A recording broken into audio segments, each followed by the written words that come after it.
ओम श्री राम समर्थ. पुस्तकाचे नाव चैतन्य परीस. प्रकरण 4. फलश्रुती. सर्व साधनात नामस्मरण हे सर्वश्रेष्ठ साधन आहे आणि अखंड अनुसंधानात राहण्याचा नामस्मरण हा सर्वश्रेष्ठ मार्ग आहे. हे श्री महाराजांनी अनेकविध अंगांनी पटवून दिले. जसे जमेल तसे नाम घ्या, नामाची कास सोडू नका. नामासारखा कल्याणाचा दुसरा मार्ग नाही आणि तुम्ही घेत असलेले नामच तुम्हाला भगवंतापर्यंत नेऊन पोहोचवेल याचा श्री महाराजांनी कळकळीने निर्वाळा दिला. सतत नामस्मरण केल्याने आज ना उद्या भगवंताचे प्रेम येईलच याची खात्री बाळगा, असे श्री महाराज सांगत. प्रस्तुत प्रकरणात नामाची फलश्रुती अर्थातच नाम घेतल्याने नामधारकाच्या अंतरंगात कसा बदल होत जातो, उत्तम कर्मे हातून कशी घडतात, भगवंताचे नित्य सानिध्य कसे लाभते, देहबुद्धीचा पगडा कमी होत जाऊन सर्वांभूती प्रेम आणि जिव्हाळा कसा उत्पन्न होतो, वृत्तीचे समाधान कसे लाभते, आनंदमय अशा भगवंताची अर्थातच शाश्वत आनंदाची प्राप्ती कशी होते आणि निष्ठेने नाम घेणाऱ्याला नाम हे साक्षात भगवंतापर्यंत कसे नेऊन पोहोचवते इत्यादी अनेकविध गोष्टींचा परामर्श घेतलेला आहे. नाम हे साक्षात भगवंताकडे नेऊन पोहोचवते. श्री महाराज म्हणत, नामाचे साधन जलद गाडीप्रमाणे आहे. रंग दिसणे, प्रकाश दिसणे, आवाज ऐकू येणे ही मधली स्टेशने सोडून नाम एकदम भगवंतापर्यंत नेऊन पोहोचवते. निरनिराळ्या गावी असलेल्या सर्व जमिनींची मालकी जशी खरेदी पत्रातल्या नामनिर्देशाने मिळते, तशी सर्वव्यापी असलेल्या देवाची प्राप्ती त्याच्या नामाने होते. नाम खरोखर कधीही नाहीशी न होणारी जमीनच आहे. विलायत इथून लांब आहे. तिथे जाऊन आलेल्या लोकांकडून आपण तिथल्या गोष्टी ऐकतो. भगवंत कसा आहे हे आम्ही पाहिलेले नाही, पण संत त्याला पाहून आले आणि त्यांनी त्याचे वर्णन आमच्याजवळ केले. ज्याप्रमाणे विलायतेला जाण्यासाठी पायांना कष्ट न होऊ देता, सागरात बुडू न देता समुद्र पार नेणारी जशी आगबोट आहे, तसे कोणत्याही कष्टाविना प्रपंचासारखा मोठा भवसागर पार करून भगवंताकडे पोहोचवणारे त्याचे नाम आहे. प्रत्येक साधनाचे मर्म म्हणजे भगवंताचे स्मरण होय. त्याचा पूर्णपणे समावेश भगवंताच्या नामातच आहे. म्हणून ज्याला लवकर भगवंत गाठायचा आहे त्याने एका नामाची कास धरावी. नामाबद्दलच्या सर्व शंका नाम घेत गेल्याने आपोआप नाहीशा होतात. परमेश्वर प्राप्ती ही वयावर, श्रीमंतीवर, जाती धर्मावर अवलंबून नाही. ती एका तळमळीवर अवलंबून असते. ही तळमळ असणे अत्यंत जरुरीचे आहे. ती तळमळ जर कशाने लागत असेल तर केवळ एका शरणागतीनेच होय. परमेश्वर अत्यंत अल्पसंतुष्ट आहे. आपण त्याच्याजवळ 1 पाऊल पुढे गेलो तर तो 2 पावले आपल्याजवळ येईल, परंतु आपल्याला त्याच्याकडे जायची तळमळच लागत नाही. आपले विकार, आपला अहमपणा, आपली देहबुद्धी आपल्याला मागे खेचते. या सर्वांचे बंध तोडून जो भगवंताकडे जातो तो पुन्हा मागे फिरत नाही. भगवंताचे नाम हे मधला आडपडदा दूर सारते, आपली देहबुद्धीची आसक्ती दूर करते, परमेश्वराकडे जायची वाट मोकळी करते आणि सरळ आपल्या हाताला धरून थेट भगवंतापर्यंत नेऊन पोहोचवते. नाम हे भगवंताला अत्यंत जवळचे आहे. या नामाची तुम्ही संगत धरावी, त्याचा सतत सहवास ठेवावा, त्याला प्राणापलीकडे जपावे. मग तेच नाम तुम्हाला थेट भगवंतापर्यंत पोहोचवल्याशिवाय राहणार नाही. देव कसा आहे हे विचारले तर कसे सांगता येईल? तो नामात आहे हे प्रत्यक्ष श्रीकृष्णांनीच सांगितले आहे. नाम हे त्याचे रूप म्हणूनच नामस्मरण केले म्हणजे देवाला तुमच्याजवळ येणे भागच पडते. रामनाम हे रामाच्या जवळ राहणारे आणि अचूक रामाकडे नेणारे एकमेव साधन आहे. मन आणि भगवंत यांना जोडणारी साखळी म्हणजे नाम. या नामात आपले सर्वस्व गुंतवले तर आपल्याला भगवंतापर्यंत सहज जाता येईल. श्री महाराज सांगतात की नाम हे साक्षात भगवंताकडे नेऊन पोहोचवते. भगवंताकडे नेऊन पोहोचवते म्हणजे नामस्मरण सतत करत गेल्याने आनंदमय आणि ज्याच्यापाशी शाश्वत सुख आणि समाधान आहे अशा भगवंताची प्राप्ती होते. म्हणजे भगवंतापासून निर्माण होणारा आनंद आणि अंतर्यामी सुख आणि समाधान लाभते. जी चैतन्यमय परमेश्वरीय शक्ती ब्रह्मांडामध्ये भरून राहिलेली आहे, तीच परमेश्वरीय शक्ती अथवा ईश्वरी अंश चैतन्य स्वरूपात आपल्याही देहात वास करत असल्याने नामस्मरणाच्या योगाने आपल्यातील चैतन्याची जागृती होते आणि ते चैतन्य मूलतः आनंदमय असल्याकारणाने आपल्याही मनात तो आनंद निर्माण होतो. असा आनंद बाहेरील विषयांवर अवलंबून नसतो आणि तो आपल्या आतच निर्माण होतो. अशा चैतन्यमय आनंदाची प्राप्ती नामस्मरणाने होते. नामाच्या अनुसंधानात राहत असताना मनात एक चैतन्यदायी आनंदमय अशी मानसिक अवस्था उत्पन्न होते. ही भावना नामस्मरण झाल्यानंतरसुद्धा बराच वेळ टिकते. अत्यंत समाधान दाटून आलेले असते.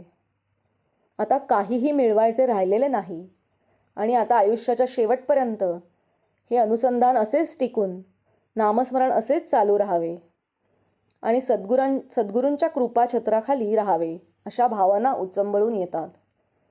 सद्गुरूंच्या पाशी अत्यंत लीन भावनेने राहून त्यांनी सांगितलेल्या नामस्मरणाच्या मार्गावरून जाणाऱ्या साधकास जर कधी विचारले की कसं काय, बरं चाललं आहे ना, तेव्हा अशा साधकाच्या मुखातून अगदी सहज उच्चार होतो की आनंद आहे.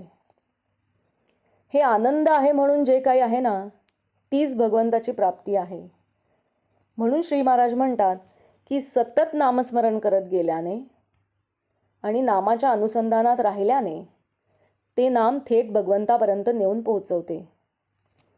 म्हणजेच शाश्वत आनंद, सुख आणि समाधान याची प्राप्ती करून देते. नामाने जे साधेल ते कायमचे साधेल. श्री महाराज म्हणत, इतर साधनांनी लवकर साधल्यासारखे वाटेल, पण ते तात्पुरते असते. नामाने थोडा उशीर लागेल, पण जे साधेल ते कायमचे साधेल. कारण नामाने मुळापासूनच सुधारणा होते. आज भगवंत एका टोकाला आणि आपण दुसऱ्या टोकाला आहोत. त्याच्या नामाने त्याला जवळ आणावा. आपल्याला जितका आपल्या देहाचा विसर पडेल तितका भगवंत जवळ येईल. भगवंताकडे जायची साधने पुष्कळ आहेत.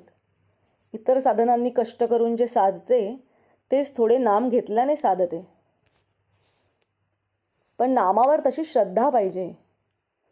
श्री महाराज म्हणतात की नामाने थोडा उशीर लागेल, पण जे साधेल ते कायमचे साधेल. कारण नामाने मुळापासून सुधारणा होते.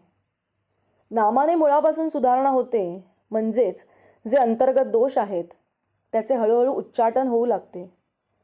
ह्या गोष्टी लगेचच घडत नाहीत, त्या हळूहळूच घडतात. सर्वप्रथम जसजसे नामस्मरण होऊ लागते तसतशी आपल्याला आपल्या दोषांची जाणीव होऊ लागते. उदाहरणार्थ, राग लवकर येणे, राग आल्यावर लगेचच आपल्या तोंडातून अपशब्द बाहेर पडणे, आपल्याकडून पटकन एखाद्याची निंदा केली जाणे किंवा एखाद्या विषयीचा नकारात्मक अनुभव त्रयस्थ व्यक्तीसमोर व्यक्त केला जाणे इत्यादी अनेक दोषांची जाणीव मानसिक पातळीवर आपल्याला होऊ लागते. जसजसे नामस्मरण होत जाते तसतशी हे सर्व दोष घालवून अंतरंग सुधारण्याकडे प्रवृत्ती वाढू लागते. परंतु ही प्रक्रिया चालू असताना किंवा ही प्रक्रिया सुरू होण्यापूर्वी बऱ्याचदा साधना मार्गावर चालणाऱ्या नामधारकास अशा प्रसंगाला सामोरे जावे लागते की एकीकडे सद्गुरूंनी सांगितलेले नामस्मरणाच्या मार्गाने तो मार्गक्रमण करीत असतो आणि दुसरीकडे प्रपंचात किंवा व्यवहारात वागत असताना काही वेळा हातून चुकीच्या गोष्टी घडतात. तोंडातून अपशब्द उच्चारले जातात. कळत नकळत कोणाविषयी निंदा केली जाते, कोणाला दुरुत्तरे केली जातात, कोणाविषयी चेष्टा विनोद केला जातो. एखाद्याची न पटलेली किंवा त्या व्यक्तीसंदर्भातील एखादी नकारात्मक गोष्ट अथवा बाजू दुसऱ्यासमोर उघड केली जाते. काही वेळा दुसऱ्या व्यक्तीविषयीचा द्वेष, राग, संताप, चीड व्यक्त केली जाते. दुसऱ्या व्यक्तीविषयी नको त्या चौकशा केल्या जातात आणि या गोष्टी अगदी सहजतेने घडतात. अगदी रस्त्यात जरी आपण कोणाला भेटलो तरी अगदी काही वेळातच तिथे हजर नसलेल्या तिसऱ्या व्यक्तीविषयी बोलणे सुरू होते. आणि बऱ्याचदा त्या व्यक्तीविषयी तुम्हाला पटत नसलेल्या गोष्टींविषयींचीच ती चर्चा असते. अगदी आपण आपल्या स्वतःच्या घरीसुद्धा जेव्हा वावरत असतो तेव्हासुद्धा बऱ्याचदा आपला अहंभाव डोकेवर काढतो. मग कधी घरच्या व्यक्तींना दुरुत्तरे केली जातात, त्यांच्यावर चिडचिड व्यक्त केली जाते, दूषणे दिली जातात आणि या सगळ्याच्या मागे स्वतःविषयीचा अत्यंत अभिमान आणि देहबुद्धी हेच बऱ्याचदा मुख्य कारण असते. रस्त्याने जात असताना 2-4 माणसं सोडली तर कोणीही आपल्याला ओळखत नाही. ही आपली खरी ओळख असताना आपण मात्र आपली बुद्धिमत्ता, रंगरूप, शरीरसंपदा, आपलं शिक्षण, स्वकर्तृत्व, कामाच्या ठिकाणी मिळत असलेला मान, उत्तम चालत असलेला उद्योगधंदा, प्राप्त झालेली संपत्ती, स्थावर जंगम मिळकत आणि एकूणच आपल्याला लाभलेली उत्तम आर्थिक, सामाजिक आणि कौटुंबिक परिस्थिती याचा अभिमान बाळगत असतो. या सर्व गोष्टी दैववशात मिळालेल्या असल्या तरी स्वकर्तृत्वाचा इतका अहंभाव निर्माण झालेला असतो की या सगळ्यामागे ईश्वरी सत्ता कायम काम करत असते. आपल्या हातून घडणारी चांगली कर्मे परमेश्वराच्या कृपेने घडतात. आपल्या मागच्या पिढ्यांमध्येही काही उपासना झालेली असते, सद्गुरूंची कृपा बरसलेली असते, इत्यादी गोष्टींचा बऱ्याचदा विसर पडतो. अशा अनेक मानसिक पातळीवरच्या दोषांशी सामना करत असताना नामधारकाला मनामध्ये असा प्रश्न पडतो की एकीकडे आपली उपासना चालू असताना आपल्याकडून असं कसं काय वागलं जात आहे. काही वेळेस समोरच्या व्यक्तीकडून तुम्हाला याची जाणीव करून दिली जाऊ शकते की तुम्ही उपासनेच्या मार्गावर असताना तुमच्याकडून असे वागले जाणे हे उपासनेला छेद दिल्यासारखे आहे. अशा प्रसंगी नामधारकाला अगदी ओशाळल्यासारखे होते. ज्या वेळी नामधारकाच्या मनात एखाद्याविषयी राग, संताप, चीड निर्माण होते आणि त्याचे पर्यवसान वादविवादात होते किंवा एखाद्याविषयी नकारात्मक भावना व्यक्त केल्या जातात, त्यावेळी नामधारकाला ही जाणीव होते की नामस्मरणाच्या योगाने जी शक्ती, ऊर्जा शरीरात संक्रमित झालेली आहे ती बरीचशी खर्च होत आहे. अशावेळी श्री महाराजांनी सांगितलेल्या वचनावर पूर्ण विश्वास ठेवावा की नामाने थोडा उशीर लागेल, पण जे साधेल ते कायमचे साधेल, कारण नामाने मुळापासून सुधारणा होते. कालपर्यंत मनुष्य रागीट होता आणि आज नाम घ्यायला सुरुवात केल्यावर आता कधीच राग येणार नाही असे घडत नाही. हळूहळूच सुधारणा होते. नाम जसजसे आत शिरत जाते तसतसे अंतरंग स्वच्छ व्हायला लागते. आपल्याकडून शक्यतो कोणाची निंदा केली जात नाही. कळत नकळत कोणाविषयी नकारात्मक भावना व्यक्त केली गेल्यास जीवास धक्का बसून स्वतःच त्यापासून परावृत्त केले जाते. आपल्यासमोर कोणाविषयीची केली जाणारी निंदा ऐकू नये असे वाटू लागते. छोट्या छोट्या कारणावरून निर्माण होणारी अस्वस्थता, चिडचिड बऱ्याच प्रमाणात कमी होत जाते. घरात होणारी भांडणे, एकमेकांविषयी व्यक्त केला जाणारा संताप, उच्चारले जाणारे अपशब्द यांचे प्रमाण कमी होत जाते. म्हणजे तुम्ही स्वतः कमी वेळेला भांडणे किंवा कुरबुरी उकरून काढता किंवा तुम्हाला समोरच्याकडून जर काही वेळेस मनस्ताप दिला जात असेल तर लगेच प्रतिक्रिया व्यक्त न करता ही प्रक्रिया थोडीशी पुढे ढकलण्यापर्यंत प्रगती होते. दुसऱ्याविषयी वाटणारा द्वेष, असूया, मत्सर, तिरस्कार इत्यादी भावना कमी कमी होत जातात. जसे नामस्मरण होऊ लागते तसा आपला स्वतःविषयीचा असलेला अहंभाव थोडा का होईना पण गळून पडायला लागतो. आपल्याला मिळालेल्या सर्व गोष्टी भगवंताच्या आणि सद्गुरूंच्या कृपेने लाभल्या आहेत ही श्रद्धा आणि जाणीव दृढ होत जाते. त्यामुळे आपसुकच दुसऱ्याला कमी लेखण्याची प्रवृत्ती कमी होते. जे दोष मनाच्या अंतरंगात निर्माण झालेले असतात ते नामाच्या योगाने हळूहळू नाहीसे होतात आणि मनुष्य जितका त्याच्या मानसिक पातळीवर शुद्ध होत जातो तितका भगवंत त्याच्याजवळ येतो. सद्गुरूंची कृपा बरसते आणि म्हणूनच श्री महाराज म्हणतात की नामाने थोडा उशीर लागेल पण मुळापासून सुधारणा होईल. नामाने सर्व पापे नाहीशी होतात आणि सत्वगुणाची वाढ होते. श्री महाराज म्हणत नामाने सर्व पापे नाहीशी होतात. भगवंताला विसरणे हे सर्वात मोठे पाप आहे. नामाने भगवंताचे स्मरण होते. नामाने पुण्य शरीर बनते. ज्याच्या अंतरात नाम असते तिथे भगवंताला यावे लागल्याने त्याच्या शरीरात सत्वगुणाची वाढ होते आणि तो पुण्यवान बनतो. नामाचे सामर्थ्य फार मोठे आहे. पूर्वी घडलेले अपराध नाम नाहीसे करते. वाया गेलेल्या माणसांना नाम तारते. श्री महाराजांनी सांगितल्याप्रमाणे ज्याच्या अंतरात नाम असते त्याच्यामध्ये सत्वगुणाची वाढ होते. नामस्मरणाचा अभ्यास कळकळीने सुरू झाल्यानंतर पहिली गोष्ट घडते ती म्हणजे सगळ्यांविषयी मनामध्ये प्रेमभाव निर्माण होतो. आपलेपणा वाटतो. आयुष्य खूप छोटे आहे, त्यामध्ये एकमेकांविषयी हेवेदावे न ठेवता प्रेमभावाने एकमेकांना समजून घेत गेलो तर खूप लांबचा पल्ला गाठता येईल ही जाणीव होऊ लागते. काही वेळेस कुटुंबात, नातेसंबंधात, मित्रपरिवारात किंवा कामाच्या उद्योगाच्या ठिकाणी अशी परिस्थिती निर्माण होते की एखाद्याबरोबर आपले अजिबातच जमत नाही. अशा वेळेला नामस्मरणाच्या योगाने नामस्मरण करणाऱ्या नामधारकाच्या मनात पूर्वी त्या व्यक्तीविषयी असणारा संताप, द्वेष, तिरस्कार, चीड इत्यादी नकारात्मक भावना हळूहळू कमी होत जाऊन मनात कोणताही वैरभाव न ठेवण्यापर्यंत प्रगती होते. आणि अगदी थोडीशी का होईना जर काही कटुता मनात राहिली असेल तर त्या व्यक्तीविषयी आपले जे कर्तव्य आहे ते नीट पार पाडण्यापर्यंत मनाची तयारी होते. सत्वगुणाची वाढ ही अशी होत जाते. दुसरी गोष्ट घडते म्हणजे दुसऱ्याला मनापासून मदत करण्याची प्रवृत्ती वाढते. यामधील सत्वगुण म्हणजे आपण मदत केलेली नसून परमेश्वराने अथवा ज्या व्यक्तीला मदत मिळालेली आहे त्या व्यक्तीच्या सद्गुरूंनी ती मदत आपल्या माध्यमातून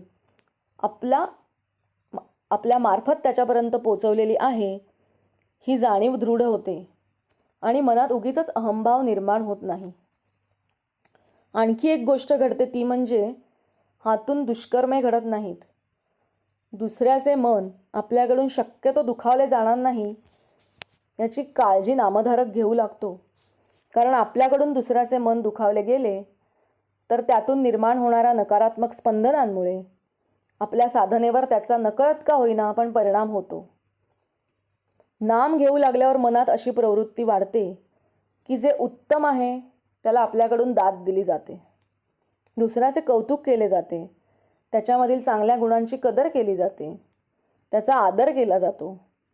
आपल्याला कोणी छोटीशी जरी मदत केली तरी त्या व्यक्तीचे मनापासून आभार मानले जातात. जर एखादी व्यक्ती आपल्याशी पूर्वी चांगली वागत होती आणि आता अचानक पहिल्यासारखी वागत नसेल तर त्या व्यक्तीला तिच्या प्रारब्ध योगावर सोडून आपल्या नामस्मरणावर त्याचा परिणाम होऊ न देण्याइतपत आपली तयारी होते. आपल्याकडून दुसऱ्याचे नुकसान होणार नाही याची दक्षता घेतली जाते. ज्या कोणत्या कारणाने पापकर्मात वाढ होईल ते टाळण्याकडे नामधारकाचा कल होऊ लागतो. या सर्व गोष्टी भगवंताच्या इच्छेनेच घडत असतात.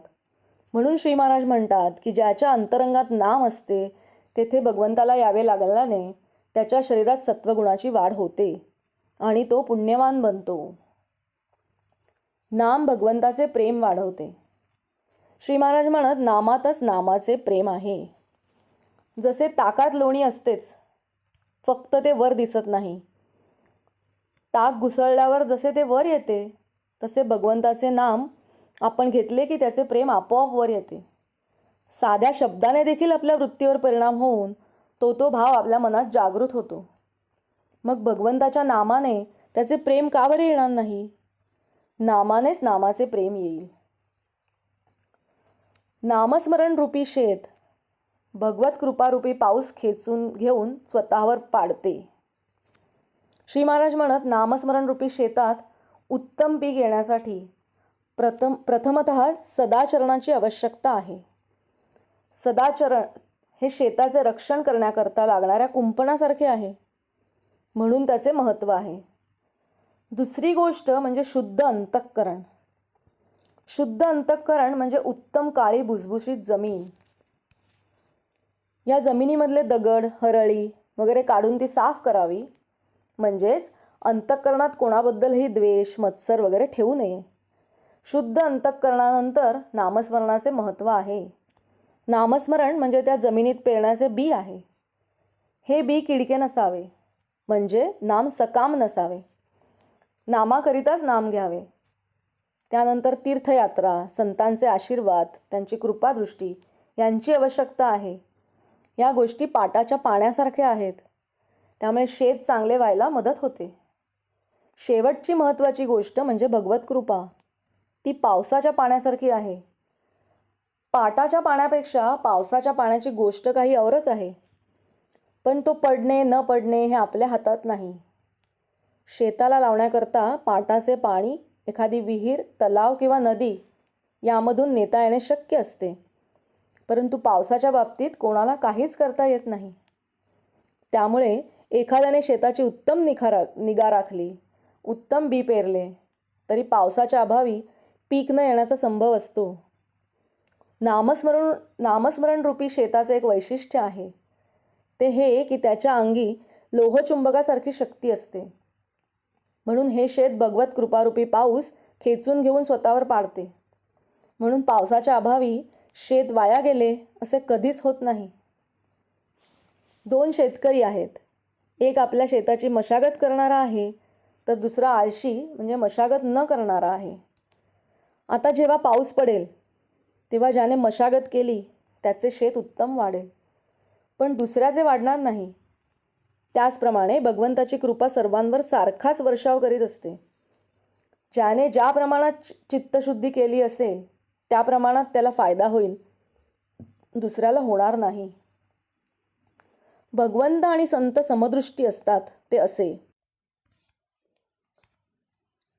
भगवंत निपक्षपाती आहे. त्याच्यापाशी कोणताही भेद नाही. आपण तयार झालो की त्याची कृपा आपोआप होते.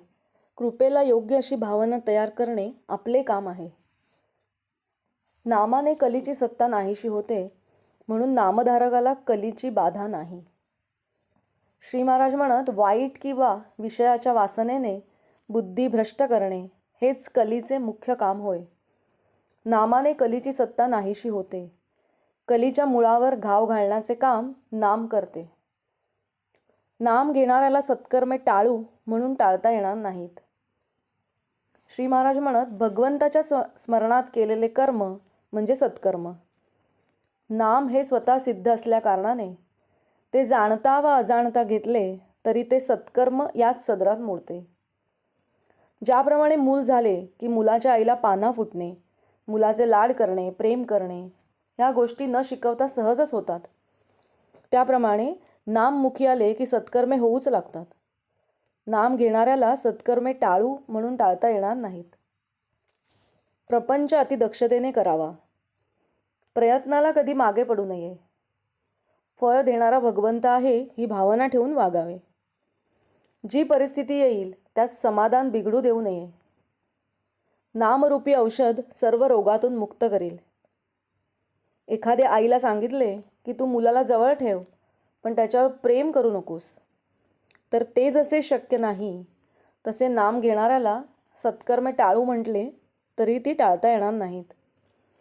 नाममुखी आले की सत्कर्मे आपोआप होऊ लागतात. आपल्या प्रत्येक कर्माचा साक्षी राम आहे असे समजून वागावे, म्हणजे दुष्कर्म हातून घडणार नाही. नामस्मरणाने देहबुद्धीचा विसर पडत जातो.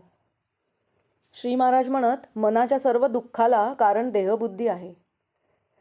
ती जायला उपाय एकच, प्रेमाने भगवंताचे नामस्मरण करावे. आहे त्या परिस्थितीत समाधान नसणे हा देहबुद्धीचा स्वभाव आहे. मनाला खरे तर स्वास्थ्य हवे, पण ते मिळवण्याकरता साधन करणे जरूर आहे. मनाचे स्वास्थ्य बिघडायला कारणे काय ती पाहू. पहिले, आपल्या इच्छेविरुद्ध गोष्ट होणे. दुसरे, आपल्या मागच्या बऱ्या वाईट कर्मांची आठवण होणे.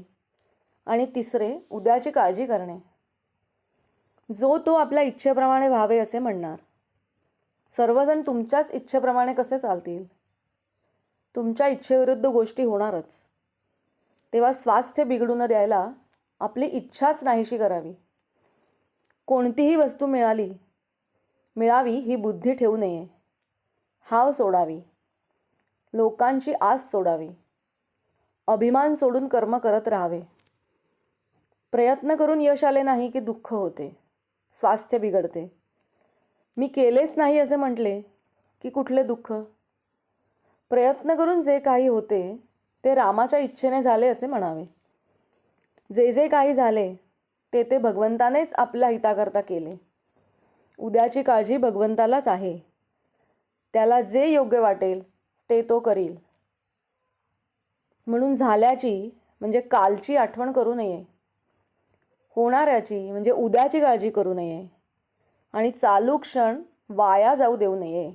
नामस्मरणात राहावे. परमेश्वराचा अंश प्रत्येक प्राणीमात्राच्या ठिकाणी आहे, पण हे जाणण्याची बुद्धी मात्र मनुष्य प्राण्याच्याच ठिकाणी आहे. पण त्याची अधोगती कशी होत जाते ते पहा. जीव मुळात परमेश्वर स्वरूपच असल्यामुळे प्रथम तो म्हणतो मी तो म्हणजे परमेश्वरच आहे.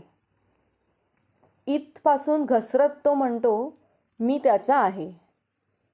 आणि अखेर देहबुद्धीचा पगडा वाढत वाढत तो म्हणतो त्याचा माझा काही संबंध नाही. इथपर्यंत तो खाली येतो.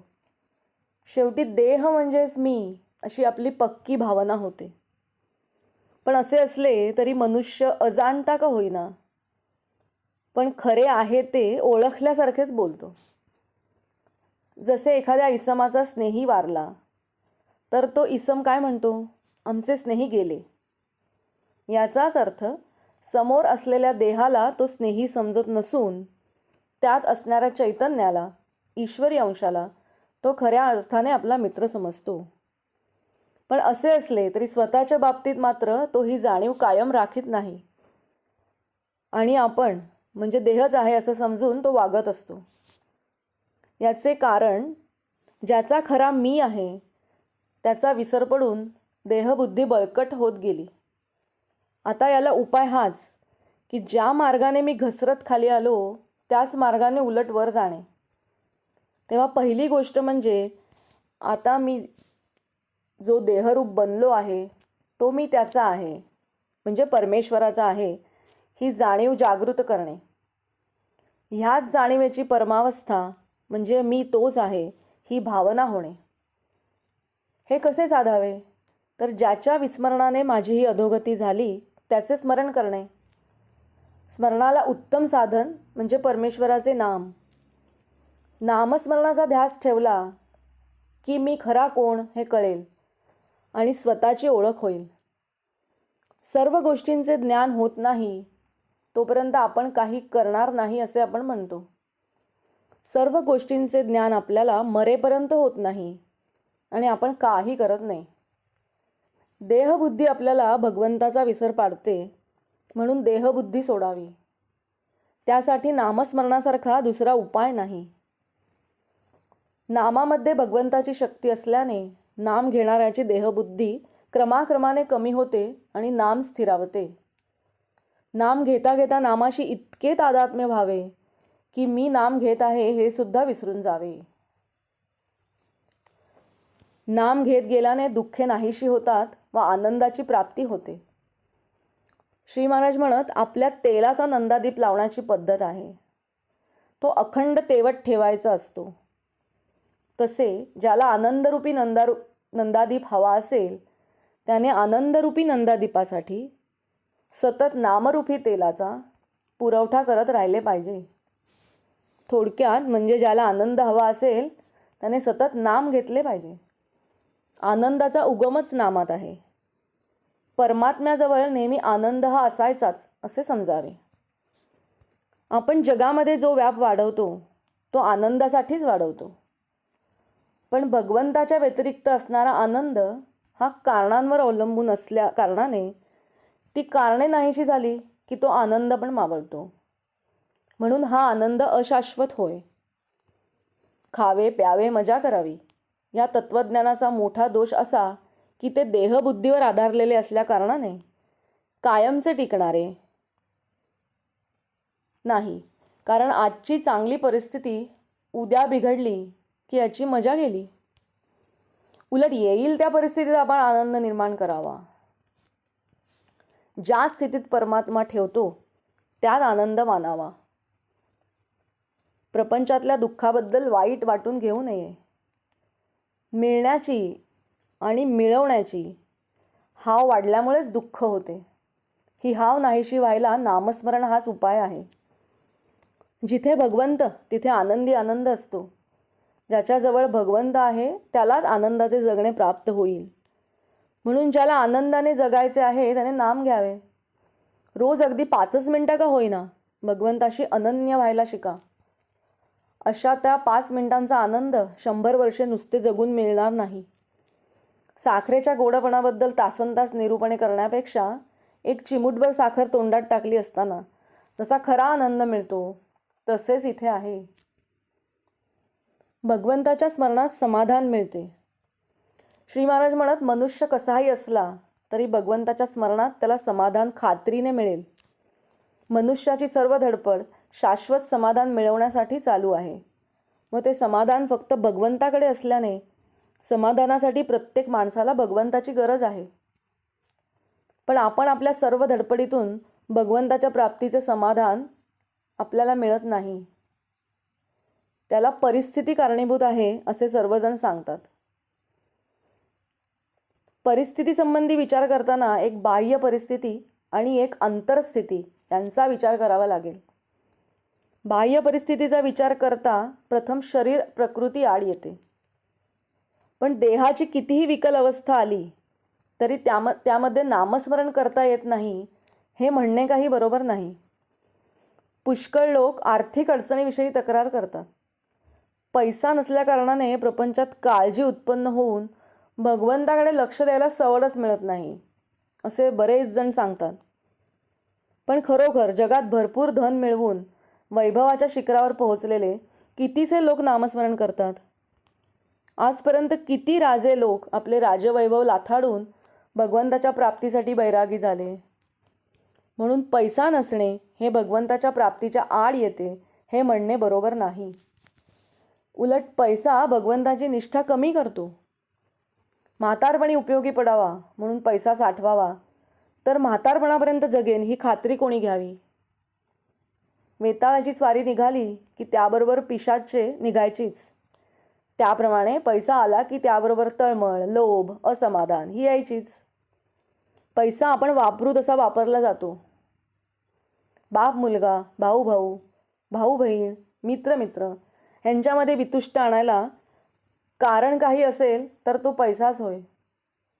म्हणून भगवंताने आपल्याला ज्या स्थितीत ठेवले आहे त्यातच समाधान मानून त्याचा विसर पडू न द्यावा. चित्तात ज्याचे राहिले समाधान तोच भगवंताचा आवडता जाण या उक्तीवर विश्वास ठेवावा. खरी तळमळ असली म्हणजे सहजपणे नामस्मरण होऊन समाधानाची प्राप्ती होते. आपण मनापासून भगवंताला स्मरले तर तो आपल्याला सुखासमाधानात ठेवल्याविना राहणार नाही. नाम सुरुंगाप्रमाणे आहे. विकाररूपी मोठाले खडक ते फोडून टाकते. श्री महाराज म्हणत, विकार हे काही मुळात टाकाऊ नाहीत, ते भगवंतानेच दिले आहेत. म्हणून जीवनात त्यांना योग्य स्थान असेलच असेल. किंबहुना व्यवहारामध्ये विकारांची जरूर आहे. मात्र विकारांवर सत्ता गाजवून आपण त्यांना वापरायला शिकले पाहिजे. विकारांनी आपल्यावर सत्ता गाजवता कामा नये. नाम सुरुंगाप्रमाणे आहे. विकाररूपी मोठाले खडक ते फोडून टाकते. नामस्मरणाने वृत्ती सुधारून अंतरंगात बदल घडून येतो आणि चित्तशुद्धी होत जाते. श्री महाराज म्हणत, नामाने सद्बुद्धी उत्पन्न होते. नाम घेतल्याने सत्वगुणाचा उदय होतो व बुद्धी शुद्ध बनते. तमोगुण हा तिन्ही गुणात जास्त जड असल्याकारणाने त्याचा परिणाम या जगामध्ये लगेच दिसून येतो. दुष्टबुद्धी हा तमोगुणाचा परिणाम आहे. परंतु भगवंताच्या नामाने बुद्धी स्वच्छ करण्याची सोय माणसाच्या ठिकाणी आहे. त्यासाठी पुष्कळ नामस्मरण करावे म्हणजे सत्वगुणाचा उदय होतो व बुद्धी शुद्ध बनते. नाम तुम्ही आपल्या हृदयात सतत जागृत ठेवावे. आपण नामाची जागृती ठेवली म्हणजे विकारांना बाहेर पडता येणार नाही. मन आपल्याला विषयाचा आहेर करत असताना आपण त्याला नामाचा आहेर करावा. आपण आपल्या अंतःकरणाला नामाची धग लावावी. त्यामुळे दोष वर येतील. ते काढून टाकले की अंतःकरण शुद्ध होईल. शुद्ध अंतःकरण ठेवून नाम घेतले तर भगवंताच्या कृपेचा अनुभव येईल. नामानेच अंतरंग शुद्ध बनते. नामानेच मन अंतरात प्रवेश करून स्थिर बनते. बुद्धिवाद्यांना एक शंका येते की परमेश्वर हा जर बुद्धिदाता आहे, तर मग दुर्बुद्धी झाली तर तो दोष माणसाचा कसा म्हणता येईल? याला उत्तर असे की ज्याप्रमाणे सूर्याचे अस्तित्व प्रकाशाला कारण आहे, मग सूर्याचे अस्तित्व नसणे हे काळोखाला कारण आहे, तसे भगवंताचे स्मरण हे सद्बुद्धीला आणि विस्मरण हे दुर्बुद्धीला कारण आहे. भगवंताचे स्मरण ठेवले म्हणजे दुर्बुद्धी होणार नाही. म्हणून नेहमी भगवंताच्या स्मरणात राहावे. व्यवहार नीट करून त्यामध्ये भगवंताचे अनुसंधान ठेवावे. भगवंताचे अनुसंधान ठेवले म्हणजे त्याच्या कृपेने प्राप्त झालेला दिवस त्याच्याकडे लागतो.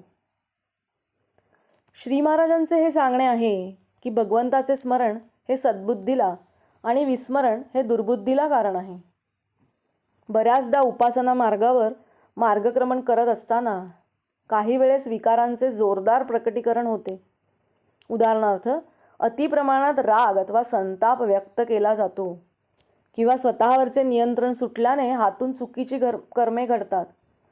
अशा वेळी अहंभाव वाढलेला असल्याकारणाने त्या क्षणी भगवंताचे विस्मरण होते. नामाची जागृती राहत नाही, भगवंताचे अनुसंधान टिकत नाही. म्हणून श्री महाराजांनी सांगितल्याप्रमाणे सतत भगवंताच्या स्मरणात राहावे, नामाची जागृती ठेवावी, म्हणजे विकारांचे प्रकटीकरण होण्यास मर्यादा निर्माण होतात. नामाने वासनेचा क्षय होतो. श्री महाराज म्हणत, वासनेत जीव गुंतला, कष्टी फार फार झाला. नदी जशी अखंड वाहते तशी वासना सारखी वाहते. वासना भोगाने कमी होत नाही, त्यागाने नाहीशी होत नाही. वासना असणे हा मनुष्याचा सहज गुण आहे. वासनेतच मनुष्याचा जन्म आहे आणि मृत्यूसमयी जशी वासना धरावी तसा पुनर्जन्म प्राप्त होतो. म्हणून वासनेतच अंत आहे. पण आपण कळून सवरूनही वासनेला, अहमपणाला आधार देतो. इथेच चुकते. ज्या वासनेत आपला जन्म होतो ती वासनाच भगवंताच्या नामाने मारून टाकावी. वासना नष्ट होणे म्हणजे देहबुद्धी नष्ट होणे. त्यासाठी सतत नामात राहिले पाहिजे. वासनेचा क्षय भगवंताच्या नामात आहे. नामात राहणे म्हणजे वासना मारणे, म्हणजेच मरणातीत होणे. जो नामात राहिला त्याचा वासनाक्षय झाला. पुष्कळ वेळा चांगले अधिकारी जीव एखाद्या लहानशा वासनेमुळे अडकून पडतात. मग ते अध्यात्मदृष्ट्या चांगल्या कुळामध्ये जन्म घेतात. तिथे त्यांची वासना तृप्त व्हायला वेळ लागत नाही, म्हणून ते लहानपणीच जग सोडून जातात. त्यांच्या मृत्यूचे दुःख करणे बरोबर नाही. नाम हे भाव उत्पन्न करते. श्री महाराज म्हणत, नाम हे भाव उत्पन्न करते. भावयुक्त अंतःकरणाने आपण नाम घेतले म्हणजे आपले काम शीघ्र होते. नामस्मरणाने अभिमानाचा विसर पडत जातो. श्री महाराज म्हणत, नामाचे प्रेम लागले की कर्तेपणाचा अभिमान कमी होतो. कर्तेपणा भगवंताकडे सोपवल्यावर आपली स्वतःची इच्छा राहतच नाही. जिथे इच्छा नाही तिथे यश अपयशाचे महत्त्वच उरत नाही. एक भगवंतावरची निष्ठा मात्र शेवटच्या श्वासापर्यंत सांभाळावी. या निष्ठेच्या आड जर काही येत असेल तर आपला अभिमान हा घातक आहे. ही अभिमानाची हरळी नाहीशी व्हायला नामासारखा दुसरा उपाय नाही. अभिमान जाणे म्हणजे देवाची कृपा होणे आहे. अभिमान सोडू म्हणून सुटत नाही. सात्विक अभिमानही उपयोगी नाही. एक वेळ प्रपंचाचा अभिमान पत्करतो, कारण तो लवकर जाण्याचा संभव असतो. पण सात्विक अभिमान सुटायला फार वेळ लागतो. बुद्धीची स्थिरता ठेवणे हे नामानेच साधेल. श्री महाराज म्हणत, बुद्धी जोवर स्थिर आहे तोवर कार्य साधून घ्यावे. आजची बुद्धी उद्याला टिकत नाही असे आपले चालले आहे. संकल्प विकल्पांनी आम्ही बेजार होतो. वासना म्हणजेच विषयांचे हवे नकोपण जसजसे कमी होईल तसतशी बुद्धी नामात स्थिर होत जाईल. जो भगवंताचे नाम घेईल त्याला संत भेटेल आणि तो त्याला भगवंताची प्राप्ती करून देईल. श्री महाराज म्हणत, एक मनुष्य रस्त्यामध्ये पडला होता. एका सज्जन माणसाने त्याला घरी नेले, त्याच्यावर उपचार केले. तसे आपण भगवंताच्या नामात पडून राहावे. त्यात राहिले की कोणीतरी संत भेटतो आणि आपले काम करतो. आपण मात्र सरळ मार्गात पडले पाहिजे. नुसत्या विषयात राहणे हा आडमार्ग आहे. नामात राहणे हा सरळ मार्ग आहे. श्री महाराज म्हणत, भगवंताचे नाम हे साठवून ठेवलेल्या पैशाप्रमाणे आहे.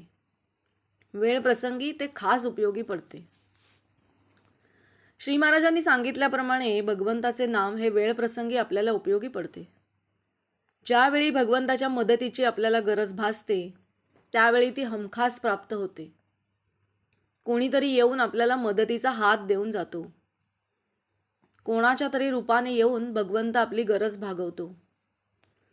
ध्यानीमनी नसताना एखादी निकडीची गोष्ट प्राप्त होते. एखाद्या गोष्टीच्या कमतरतेमुळे भविष्यात काही काम अडणार असेल तर ती गोष्ट प्राप्त होते. भगवंताचे नाम एखाद्या संकटातून आपल्याला तारून नेते, आपल्याला सांभाळते. वेळ प्रसंगी आपल्या कल्पनेच्या पलीकडे आपली आर्थिक, शारीरिक, मानसिक अवस्था भक्कम करते. म्हणून श्री महाराज म्हणतात की भगवंताचे नाम घेत गेल्याने वेळप्रसंगी ते नाम खास उपयोगी पडते. अंतकाळी नामस्मरण होण्याने अंतकाळ साधला जातो. श्री महाराज म्हणत, तुम्ही कसेही असा पण भगवंताच्या नामाला सोडू नका. अंतकाळी अगदी शेवटी सुटणारी वस्तू म्हणजे भगवंताचे नाम पाहिजे. नामात शेवटचा श्वास गेला पाहिजे. याहून दुसरे काय मिळवायचे? अंतकाळी ज्याने नाम घेतले त्याच्या विषय वासना मेल्या असे नसते. तो काही एकदम मुक्त होत नाही, पण पुढच्या जन्मी तो अतिसात्विक म्हणून जन्माला येईल. सात्विक म्हणजे भगवंताची प्राप्त करून घ्यावी असे वाटणे होय. नामस्मरण जर शेवटपर्यंत चालू राहिले तर तो योगच आहे आणि त्या एकाशी योग साधणारा तो योगी समजावा. अंती घेता माझे स्मरण, मी उद्धरीन त्यास आपण, हे भगवंताने दिलेले वचन आहे. तेथे कोणतीही शंका घेऊ नये. भाग्याचा दिवस तोच की ज्या दिवशी नामस्मरणामध्ये देहाचा अंत झाला. आपले जन्म आणि मरण एक प्रकारे रोज घडत असते. आपण निजलो, झोपी गेलो की मरण समजावे आणि उठलो, जागे झालो की आपला जन्म झाला असे समजावे. आम्ही दररोज जगतो आणि मरतो. एकदा निजला आणि पुन्हा जागा झाला नाही की ते मरणच. झोप हे एक प्रकारचे मरणच आहे. एवढ्याकरता झोपी जाताना नामस्मरण करीत करीत झोपी जावे, म्हणजे उठतानाही नामस्मरणातच जाग येईल. पण झोपेच्या वेळी नाम येण्यासाठी त्याचा अगोदर अभ्यास करणे जरूर आहे. सदोदित नामस्मरण केले नाही तर अंतकाळी कसे येईल? तेव्हा नामस्मरणाच्या अभ्यासाला आजपासूनच सुरुवात करूया. अंतकाळी मनुष्य मनाच्या कोणत्या अवस्थेमध्ये जातो यावरून त्याच्या पारमार्थिक अवस्थेची कल्पना येऊ शकते. साधा मनुष्यसुद्धा नामाच्या योगाने मोठ्या योग्यतेला चढतो. अर्थात ते कळायला आपण स्वतः नामामध्ये मुरले पाहिजे. नामामध्ये फार सामर्थ्य आहे. कुणी त्याचा अनुभव घेऊन पाहत नाही त्याला काय करावे? नित्य नामस्मरण केल्या वाचून अंती ते येणार नाही. अंतकाळी सगळ्यात शेवटी सुटणारी वस्तू म्हणजेच भगवंताचे नाम पाहिजे. नामात शेवटचा श्वास गेला पाहिजे. नाम इतके खोल गेले पाहिजे की प्राणाबरोबरच ते बाहेर पडावे. जसे नाम जो घेतो त्याला देहाच्या सुखदुःखाची जाणीवच राहणार नाही. तो आनंदात राहील. मला खात्री आहे राम त्याचे कल्याण करील. नामात शेवटचा श्वास जाण्याकरिता आत्तापासून सतत नामात राहण्याचा प्रयत्न करा. श्रीराम समर्थ.